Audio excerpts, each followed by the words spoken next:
So guys, we did it. We reached 250,000 subscribers.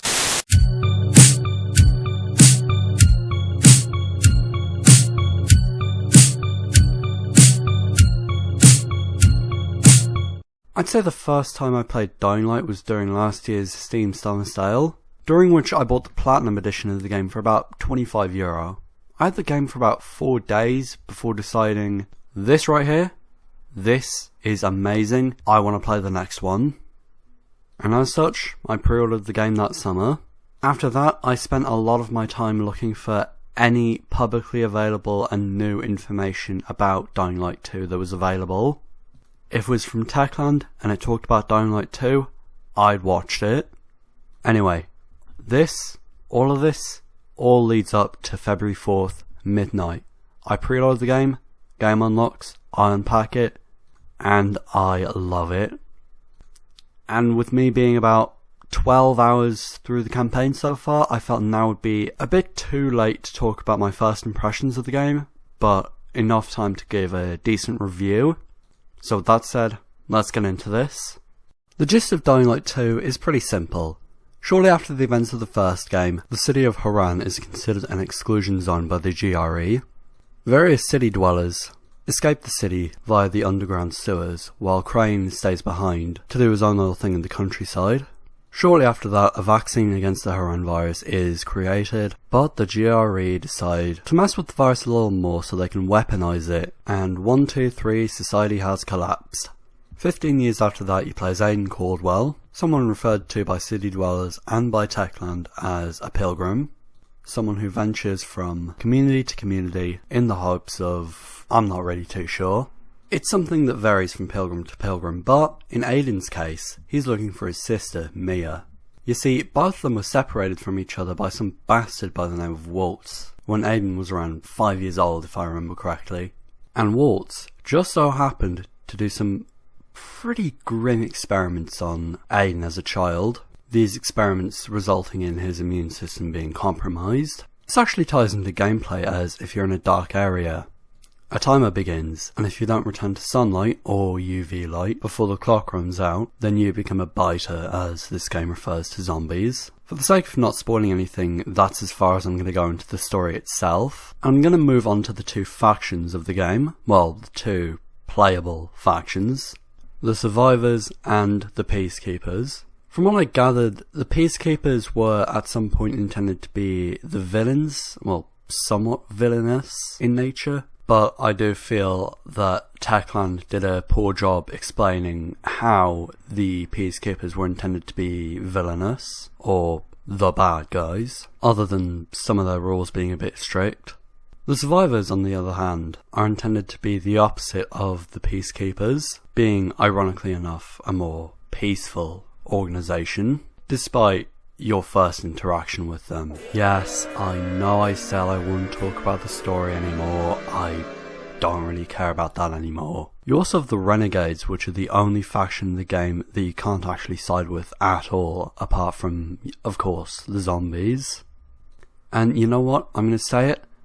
I think the Renegades are just plain dicks.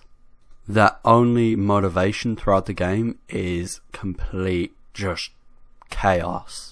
A bit like Rise's gang in the first game, but just with no leadership, just deciding to be dicks for the sake of being dicks. Okay, brief intermission. I'm going to talk a little bit about the optimization in this game, because let me tell you right now, I am fucking in love with it. I'm going to start off with storage size. Here's Dying Light 2 with a few post-launch updates, compared to Halo Infinite with both the campaign and multiplayer installed, as well as ultra textures for both the campaign and multiplayer. As for frame rates, my PC has an RTX 3060, an Intel Core i5-10600K, combined with 16 gigs of DDR4 RAM running at 3200 MHz.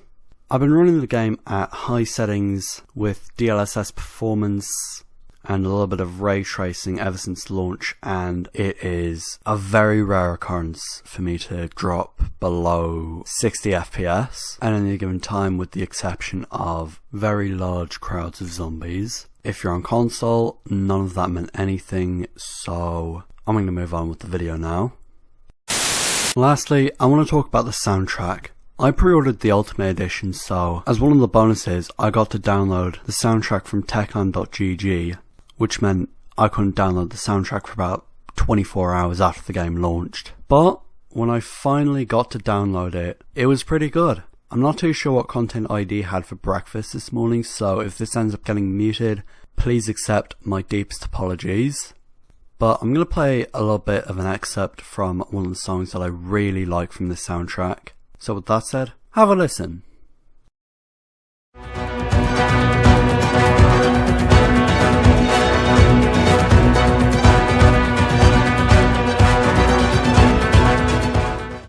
The soundtrack was made by a guy by the name of Olivier Derivière. Yeah, I've probably butchered that. My apologies, Olivier. The soundtrack actually adapts to what you're doing in-game. So if you're in the midst of a parkour session, it'll play a track like that. But if you start falling, then the treble will be pitched up incredibly before returning to normal when you hit the ground. Meanwhile, it'll play a more somber track when you're in a cutscene, then a more methodical song during a combat scenario and that kind of thing.